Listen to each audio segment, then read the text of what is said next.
Rafinha Alcântara no Flamengo? E a verdade sobre Gerson no Palmeiras aparece e choca a todos. Salve nação rubro-negra, estamos chegando com todas as notícias do clube mais amado do Brasil. O assunto do momento é Gerson chegando ao Palmeiras. Após Andréas Pereira, outro craque, estaria reforçando a equipe paulista? Setorista do clube trouxe uma bomba sobre este assunto. E Rafinha Alcântara, sonho antigo do Flamengo, será que vem ou não? Temos informações importantes sobre a volta de Pulgar, que deve ser relacionado para a próxima partida. Essas e outras notícias do nosso Mengão iremos acompanhar agora. E hoje eu vou ser repórter mirim do Globo Esporte. Vem comigo! Você prefere que o Flamengo seja campeão do Brasileiro ou da Libertadores esse ano? Eu acredito que é a Libertadores, né? Vai ser o primeiro clube a ter o tetracampeonato da Libertadores e vai mostrar pro mundo que o Flamengo é o maior clube do Brasil. Essa não é minha função como repórter, mas eu concordo com você. Pra você, o Rossi Jair... Falta só ganhar essa Libertadores. Você viu que ele quer a naturalidade brasileira? Pô, titular absoluto da seleção, já era. Samulino tá valendo o preço, maior contratação da história. Eu acho que ele é craque, mas acho que precisa ajustar um pouquinho o futebol deles. Acho que às vezes falta receber e tocar a bola. Polêmica, então. Você tá achando que ele é fominha, é isso? É, por aí. Qual é o jogador mais decisivo desse elenco do Flamengo? Rascaeta. Rascaeta joga muito, né? Nosso 10. O que você tem achado desse um ano de Felipe Luiz no comando do Flamengo? Tá fazendo um bom trabalho, comete erros, comete acertos. Acho que a gente tem que ter um pouco de paciência com ele, mas tá fazendo, na minha opinião, um bom trabalho. Qual é o maior rival do Flamengo pra você? Vasco. Você tem saudade do Gabigol? Não. Não? Prefere o Pedro? Sim. Legal. O Petkovic, que não sou eu, de 2009, jogaria nesse Flamengo hoje? Eu não tenho a menor dúvida de que o Petkovic teria chances nesse time. Você sabe por quê? Porque ele ia fazer vários gols de falta. Na vaga do Arrasca ou junto com o Arrasca? Eu acho que junto com a Arrascaeta, né? A Arrascaeta é craque. Nosso meio já é perfeito, imagina com o Pet de 2009. Que história é essa, Venê, do Gerson poder pintar no Palmeiras em 2026? A frase não é bem essa. Mas a gente precisa falar assim... Ah, Data FIFA! Olha o que a Data FIFA faz com a imprensa brasileira. A frase não é essa. Eu gostei quando ela acabou de ler, ela olhou. A Data FIFA é cruel. Tem que saber aproveitar a Data FIFA. O TP tá como se o Gerson tivesse assinado o contrato. É. Mas por que a gente tá rindo muito? Porque não tem nada a ver, tá bom? Não tem nada a ver, tá? O que aconteceu? A fofoca é a seguinte. E você aí que recebeu foto do Gerson com a cabeça do Palmeiras na inteligência artificial, não repassa que é fake news. A gente vai explicar aqui que a gente gosta de falar a verdade nesse programa. O que aconteceu? A Leila botou uma publicação. Quem foi que botou? Foi a Leila? Não, alguém publicou algo. Não, o aí Gerson publicou. A Leila. Isso aí. O Gerson publicou a foto. Aí botaram, Leila Pereira, já posso buscar ele no aeroporto? Tá. E o Gerson curtiu. Foi isso. Então tá aqui. Será que ele esbarrou? Ele botou essa foto aqui, pá. Aí vem o Veno... Não vou ler, que é o nome estranho. Já posso ir buscar ele no aeroporto, Leila Pereira? Isso. Tudo bem, uma pessoa foi lá e comentou isso. Aí sabe o que o Gerson foi lá? Curtiu esse comentário. Será que não foi sem querer, Fernanda? Pode ser, porque às vezes acontece comigo. Casamento acabando por causa disso. É verdade. Vai explicar depois, é complicado. É, porque a menina botou a foto do biquíni. Aí, sem querer, curtiu. Aí, você cortou a foto... Eu não curti, não. Foi sem querer. Exato. Eu curti da minha avó embaixo, assim, que ela tá no Instagram. Eu tenho um amigo que ele falou pra mim, cara, uma curtida muda muita coisa na minha vida. É. E também tem um detalhe. Ele é canhoto de mão? Pois é, não sei. Sabe por quê? Tem que pensar nisso também. Porque a pessoa que é canhota, ela mexe com a mão esquerda. E aí o coração fica ali, bem né? desse lado. Então, nesse porque caso dos comentários... a timeline ela é feita pra quem é destro. Então, Verdade. vem aqui longe do coração. Você vai passando Mas aqui. ali não, ó. Os comentários não, é na direita. Então ele é destro. Foi isso. Foi sem querer, com Olha, certeza. sem querer ou não, vamos Também aos é fatos. falta. Vamos aos fatos, tá?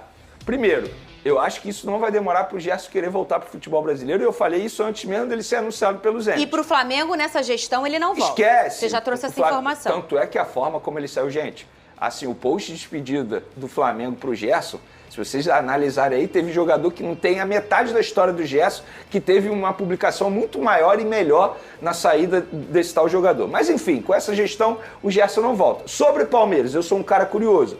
E é óbvio que quando saiu notícia, e para ser sincero, teve jornalista dizendo que sim, há conversas do Gerson com o Palmeiras, jornalista lá de São Paulo. Mas aí eu fui apurar. Conversei com as pessoas que fizeram a negociação do Gerson lá no Zenit. Me garantiram que não tem nada. sim, de fato, o Gerson pode sair do Zenit, mas não seria para voltar para o futebol brasileiro. Seria para um outro clube que eu não consegui descobrir qual é. Mas entre Gerson e Palmeiras, o que eu tenho de informação, não sou dono de verdade, enfim, não tem nada, nenhuma negociação. E aí é uma opinião. Se ele faz esse movimento de voltar agora para o futebol brasileiro e para o Palmeiras, a idolatria dele, que ainda ficou no Flamengo, embora tenha caído para muita gente, acaba de vez. Então tem esse tchá-tchá-tchá na imprensa de São Paulo que pode existir essa conversa. Se eu não me engano, foi o Felipe Facincani, o jornalista que noticiou isso, só para dar os créditos. Mas aí será que ele viria pro Palmeiras, o Pedrosa? Fernanda, não duvido nada. O Andrés Pereira não foi pro Palmeiras e ele não falou que ia voltar pro Flamengo. Copa do Mundo tá batendo na porta. Qual é a chance do Gerson jogar no Flamengo? Se é 0, qual é o outro clube no Brasil que dá a prateleira de visibilidade para ele? É o Palmeiras. Claro que tem outros que podem fazer isso? Podem. Mas o clube que está mais próximo dos títulos, o clube que é mais estruturado, em que o Gerson iria se encaixar melhor, digamos assim, podemos falar, é o Palmeiras. E pensando em Copa do Mundo, que ele sai daqui como titular da seleção brasileira e agora ele não é nem mais convocado, se você pega uma reta ali de 6 meses e o Gerson acaba com o início do futebol brasileiro e já vai iniciar mesmo em janeiro. Eu, hoje, eu não levaria o Gerson para a seleção. Ele não tem vaga para mim. Agora, futebol muda rápido, em 2 meses. Há 2 meses o Rodrigo também era um jogador que era descartado. O Vinícius Júnior não jogava nada. O Estevão era uma promessa que não acontecia. Então eles aí meteram gol. O problema do Estevão é quando ele encontra o Glorioso. Não, mas entendeu? sobre o Gerson... De resto... Gente, assim, acho que as pessoas precisam ter um pouquinho de noção. Ele pode ter a vontade que for de sair do Zenit. O Zenit, para abrir mão dele, é só se pagar o que pagaram ao Flamengo, que no caso 25 milhões de euros. Gente, o Zenit, os russos, eles têm muito dinheiro. Ah, você tá triste, você vai ficar encostado aí, ó. Olha quantas vezes o Wendel, por exemplo, quase foi pro Botafogo. Sim. Quantas vezes deu entrevista, eu quero voltar. Os russos, ó. O Nino. Não estão nem Vasco aí. e Fluminense tentaram o Nino. Não sai, esquece. Gente, o Gerson, ele fez um movimento horrível na carreira dele, na minha concepção. Não julgo. Repito o que eu falei. Agora, se de fato o Palmeiras tentar e ele quiser voltar, só pagando aos russos, porque eles não liberam. E pelo Flamengo, o Pulgar já voltou. De um lado, é operar. Do outro, é recuperou. Entendeu, ô Pedrosa? Complicado. O Pulgar já voltou a treinar com o grupo após uma lesão no pé direito. O Pulgar estava afastado desde junho e deve ficar à disposição para o Clássico. Julho, agosto, setembro, outubro. 4 meses depois, ele volta quando? Contra quem? Não, mas ainda não é certo. Ainda não é certo. Está sendo avaliado por ser grama sintética. É sério. É isso. mesmo? É informação, exatamente. Então ainda não é certo o retorno Tem um dele. percentual aí, pelo que você sentiu da sua fonte? Ah, é difícil, porque tem muito treinamento ainda. Assim, de fato pode acontecer. Ele pode sentir dor novamente no local da cirurgia. Tudo pode acontecer. Mas se ele não sentir dor, o sintético atrapalha quanto? Eu acredito que ele, pelo menos, será relacionado. Agora, jogar é uma outra história. Ah, entendi. Mas assim, eu acho melhor não jogar, não. Porque o sintético... Não reclamam tanto do sintético? Falam mal. Melhor não. Bota ele pra jogar depois. Eu particularmente acho que se o jogador estiver se sentindo bem, eu acho que ao menos ele tem que ser relacionado e, se precisar, ganha uma minutagem. Acho que nesse primeiro momento ele não pode ser titular, até porque a dupla de volante, Jorginho e Saúl, estão se entendendo muito bem, a gente sabe disso. Mas o retorno do Pulgar é um reforço caseiro para o Felipe Luiz, até mesmo para ele ter mais opções. Num determinado momento você pode tirar o Saúl e botar o Pulgar, que tem mais pegada, mais marcação. Enfim, dá mais possibilidades do Felipe Luiz montar a equipe dele, que a gente sabe que ele monta o time dele baseado muito no estudo que ele faz do adversário. Então, é um baita reforço caseiro para o técnico Felipe Luiz nesse restante de temporada. Muito bem, tem que ver o que ele está estudando, né? Se é o primeiro tempo do Mirassol, se é o segundo tempo. Se ele está estudando o jogo do Inter contra o Internacional, ou se ele está estudando o primeiro tempo, entendeu? Ele tem que ver, sim, bem bonitinho, qual que é esse fogão, que eu acho que nem eu, Pedrosa, tô sabendo dizer pra tu que fogão que eu tenho. Ele tá estudando tudo. Olha esse assunto aqui. A CBF marcou ontem a partida atrasada pela 12ª rodada do Brasileirão do Sport contra o Flamengo pro dia 13 de novembro. Aliás, essa briga é antiga, né? Na próxima data FIFA. Não, essa briga é antiga, né? Flamengo Sport, é bem antiga. BAP rebate críticas a preços de ingressos de jogos do Flamengo. Ninguém quer pagar caro. A cada novo ano, o Flamengo enfrenta um dilema recorrente e bastante controverso: o preço dos ingressos para seus jogos. Uma discussão que se intensifica especialmente durante partidas de grande importância, como as da Copa Libertadores, onde as expectativas da torcida são elevadas, mas também os preços dos ingressos. Recentemente, as críticas se acentuaram após a definição dos valores para a semifinal da Libertadores contra o Racing, ARG, em uma partida que gerou um intenso debate entre torcedores e dirigentes. O presidente do Flamengo, Rodolfo Landim, mais conhecido como BAP, não demorou a se manifestar sobre as reclamações que circularam nas redes sociais. Ele participou do terceiro Fórum Rio Empreendedor, promovido pela Associação Comercial do Rio de Janeiro, ACRJ, e se mostrou bastante enfático ao explicar a estratégia por trás dos preços dos ingressos. Para ele, a precificação dos ingressos está intimamente ligada ao momento da temporada, ao status da competição e, claro, ao tamanho do evento. A lógica por trás da precificação, momento e estratégia, segundo BAP. O preço dos ingressos não é definido de forma aleatória.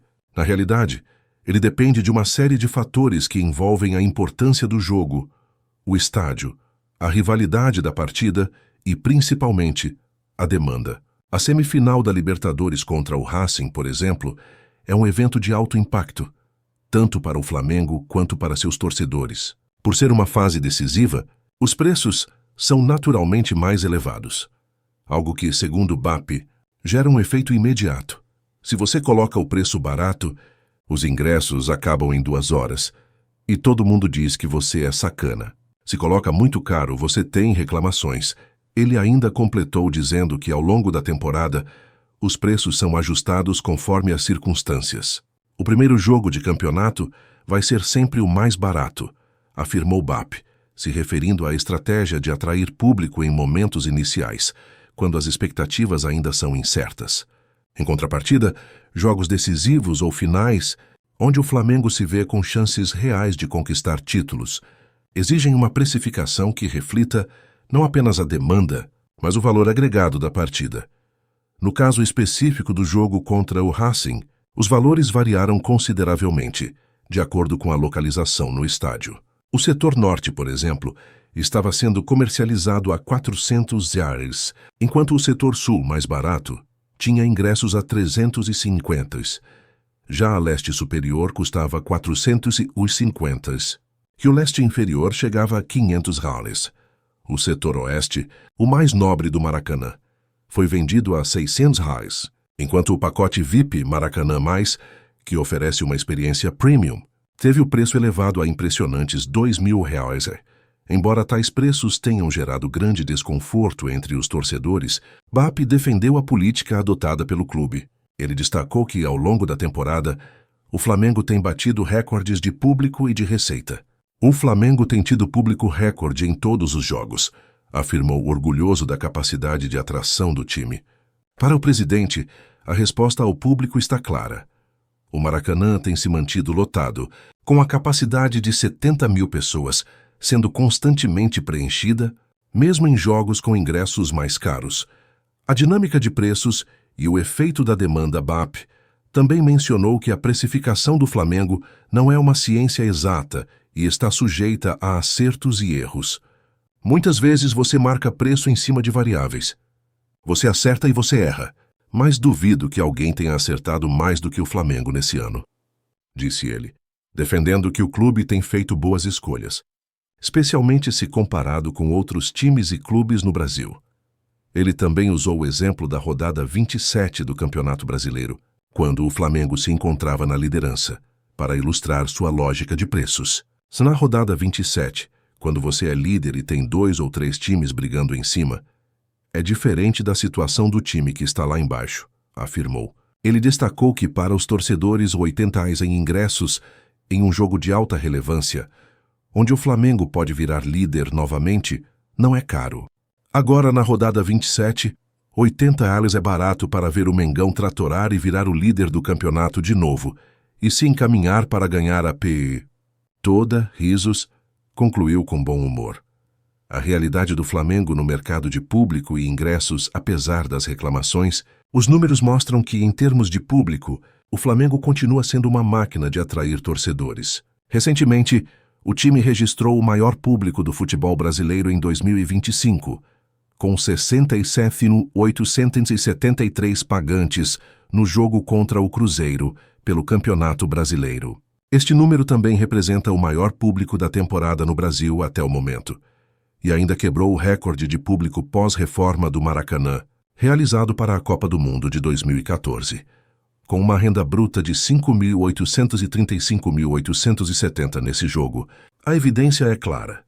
Apesar das críticas e dos preços elevados, os torcedores continuam a apoiar incondicionalmente o time.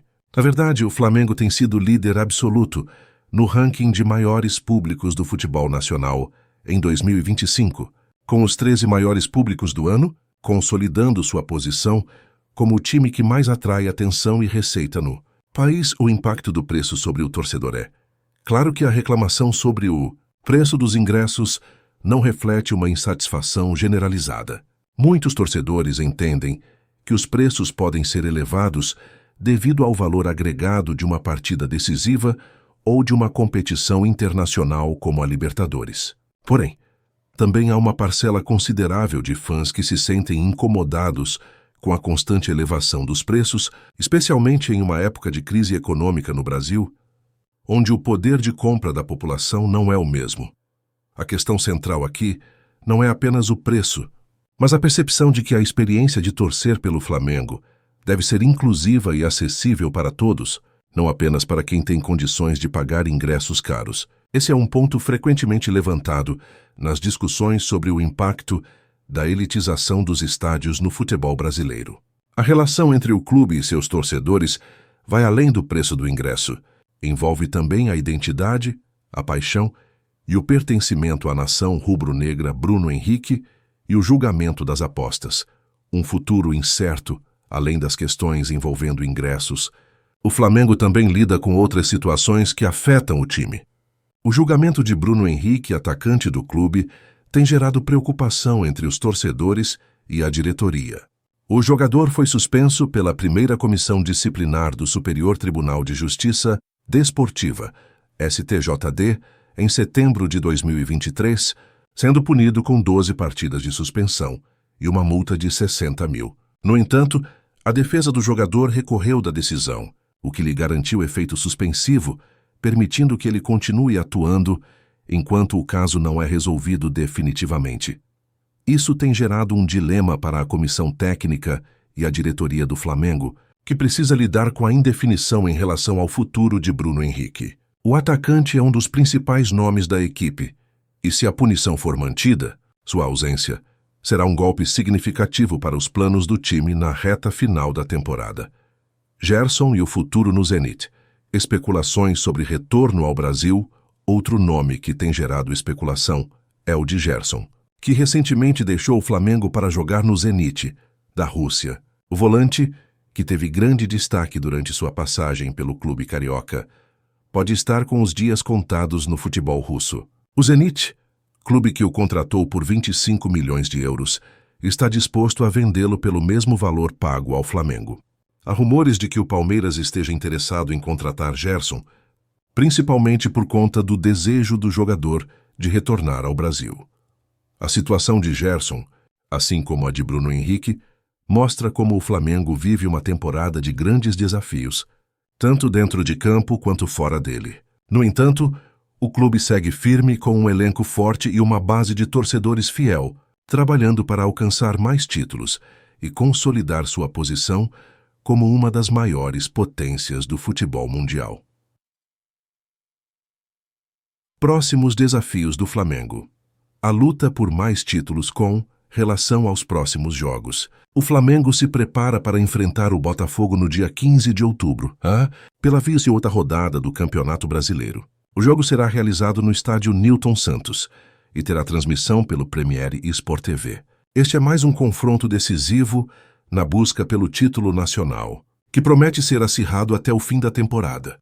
Além disso, o time rubro-negro continua a lutar por mais conquistas, com a confiança de que o trabalho contínuo e a paixão da torcida farão toda a diferença. Mesmo diante das críticas e desafios financeiros, o Flamengo permanece um gigante do futebol, com uma história rica e uma base de torcedores que segue fiel ao time, independentemente dos altos preços ou dos obstáculos que surgem ao longo do caminho.